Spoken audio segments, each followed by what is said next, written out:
Bonjour à tous, nous sommes ici avec Anthony, le directeur des sports ASICS Europe hors running. C'est ça, tous les sports de performance qui n'incluent pas le running. Alors c'est une journée un petit peu particulière, on a parlé paddle chez ASICS aujourd'hui, grande journée, 2 journées d'ailleurs, avec, on parlera de la chaussure un petit peu plus tard, mais d'abord j'aimerais qu'on revienne un petit peu sur toi, et puis sur ASICS, sur le parcours, sur l'histoire du paddle et de ASICS. L'histoire du paddle chez ASICS, ça a commencé avant que je joigne la société, ça a plus de 10 ans, où à la base c'était vraiment un investissement qui était très local sur l'Espagne, où très vite nos collègues espagnols ont identifié ce sport comme en croissance exponentielle et ont dit là faut investir là-dedans, il faut faire des raquettes, il faut faire des chaussures, il faut faire du textile, il faut faire de la bagagerie dédiée au paddle. Et c'est vrai qu'on a été très rapidement l'une des premières marques à vraiment investir sur l'équipement complet du joueur de paddle sur ce marché-là, ce qui nous a très vite permis de devenir numéro 1 en Espagne et de devenir la marque référence un petit peu dans le monde du paddle, avec aussi les meilleurs joueurs, etc. C'est un peu notre histoire d'où est né le paddle, même pour ASICS en règle générale. Il est vraiment né ici en Espagne, sur un marché qui était très ciblé espagnol à l'origine. Et c'était bien avant l'expansion du paddle sur le reste de l'Europe.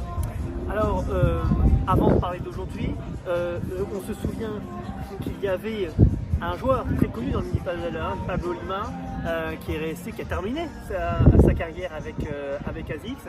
Et les Palas ASICS, aujourd'hui, vous avez décidé de poursuivre l'aventure avec le paddle, mais en vous orientant clairement sur les chaussures. C'est un choix stratégique qui a été fait il y a 3 ou 4 ans, qui était vraiment une époque où on a vraiment reposé toutes les cartes sur la table, recalculé nos profitabilités, etc. Le paddle, c'est vrai, générait de plus en plus de chiffre d'affaires, par contre sur des taux de profitabilité qui étaient un petit peu plus challengeants, on va dire.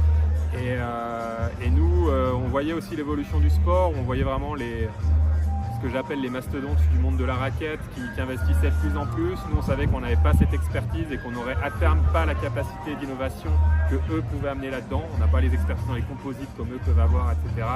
Et on s'est dit, concentrons-nous sur ce qui fait notre force, la chaussure. On a lancé des chaussures depuis 1949. On sera toujours capable de délivrer les meilleures solutions pour les pieds des joueurs de paddle. Quand il s'agira de la raquette, ça va commencer à devenir compliqué pour nous d'aller concurrencer les géants de la raquette. Donc on a pris ce parti pris de se dire concentrons-nous sur nos forces et on a déjà beaucoup à faire là-dessus et vraiment défendons nos parts de marché sur ce segment-là. On va parler de la chaussure, ouais. On est là aussi un peu pour ça, cette fameuse FF3. Alors FF3, mais avant de parler de la FF3 quand même, on a vu à l'écran tout à l'heure la FF2. Il y a d'autres types de chaussures, mais qui en réalité peuvent être parfaitement adaptées au paddle, même si on parle de la speed aujourd'hui, il y a largement de quoi faire avec le reste de la gamme. Ouais, alors on a une gamme qui est assez complète aujourd'hui sur le paddle. On a plus de 4 chaussures qui se différencient, alors ce que nous on appelle par des playing styles. Du coup, plutôt contrôle ou speed, donc quelqu'un qui cherche peut-être un peu plus de contrôle baseline, un peu plus de stabilité dans sa chaussure, ou alors quelqu'un qui veut aller un petit peu plus vite sur le court. Donc on a vraiment différencié notre gamme en deux segments, en deux piliers forts. C'est quelque chose qu'on a un petit peu découvert, où c'était quelque chose qui nous vient vraiment du tennis. On a vraiment fait ses recherches sur le tennis et on a essayé de l'appliquer au paddle. Alors du coup, on utilise beaucoup de notre savoir-faire, de ce qu'on a appris sur les dernières années sur le tennis pour infuser un petit peu ça sur le paddle, même si de plus en plus maintenant on va faire des recherches spécifiques au paddle, vraiment aller trouver des chaussures qui vont vraiment améliorer la performance pour des pratiquants paddle, en tout cas plus engagés. On porte la speed. La Solution Speed. Quelle est la grande différence peut-être entre cette chaussure-là, qui est quand même pourtant extra confort, on a beau dire que la FF2 serait peut-être plus confort ou plus contrôle, quand on la porte au pied, on a l'impression qu'elle reste extrêmement confort. Elle est extrêmement confortable. Stéphane tout à l'heure parlait on a l'impression de mettre les pieds dans un chausson. Alors nous, ouais, le principe, nous, en fait, on va briefer des ingénieurs au Japon pour développer des nouvelles chaussures. Nous, le brief, c'était améliorer le confort, améliorer la légèreté et que la chaussure soit plus rapide. C'était clairement les 3 facteurs sur lesquels on a vraiment voulu travailler. Donc eux, derrière, en partant de ce brief, ils vont chercher les matériaux plus légers, tout en priorisant les aspects de performance qui sont un peu des secrets de fabrication chez nous, mais qui nous permettent de chaque fois développer une chaussure. Donc la FF3, c'est la nouvelle génération de la Solution Speed FF2, et clairement c'est une évolution de celle-ci. À chaque fois qu'on lance une nouvelle chaussure, c'est que nous, dans nos bureaux d'études, ça a été validé, certifié, même approuvé par nos joueurs comme étant un modèle qui performe mieux et que les joueurs sont prêts à l'utiliser dès le lendemain en tournoi. C'est un peu ce que Coquinetto nous a dit tout à l'heure dans son interview, c'est qu'il a reçu la chaussure et en quart de finale du tournoi, il a décidé de jouer avec celle-ci, de commencer à jouer avec celle-ci. En plein tournoi, ce qui moi je trouve assez surprenant. Mais c'est surprenant. Alors justement, pour parler des joueurs, allez, ce sera peut-être la question de la fin. On va plus parler politique. C'est un choix stratégique, c'est aussi peut-être pas un peu plus facile d'aborder des joueurs qui ont déjà des contrats raquettes. Vous arrivez avec justement des chaussures, des marques qui n'ont pas forcément toujours les chaussures qu'il faut avec.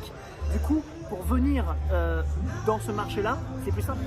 Alors oui et non, parce que justement on vient de passer quelques années qui étaient un petit peu galères, dans le sens où à l'inverse du tennis, où clairement c'est segmenté, et les fabricants de raquettes sponsorisent en raquettes, même si certains font de la chaussure, et après les fabricants de textiles et de chaussures qui font des contrats pour ces segments-là. Dans le padel, c'était vraiment des contrats qui étaient silhouette entière, donc la raquette, les chaussures et le textile. On voit de plus en plus le monde du padel qui est en train de changer, parce que les joueurs ont de plus en plus envie d'avoir des chaussures performantes aussi, comprennent de plus en plus l'intérêt d'avoir une chaussure de quelqu'un, d'un fabricant de chaussures de renommée internationale. Je n'avais pas que nous dans ce panier-là. Et clairement, on voit que ce qui s'est passé dans le tennis, je pense qu'il a toujours été dans le tennis, est en train aussi d'arriver dans le padel, où on voit de plus en plus de joueurs qui disent « Je suis en train de renégocier un contrat raquette avec telle marque.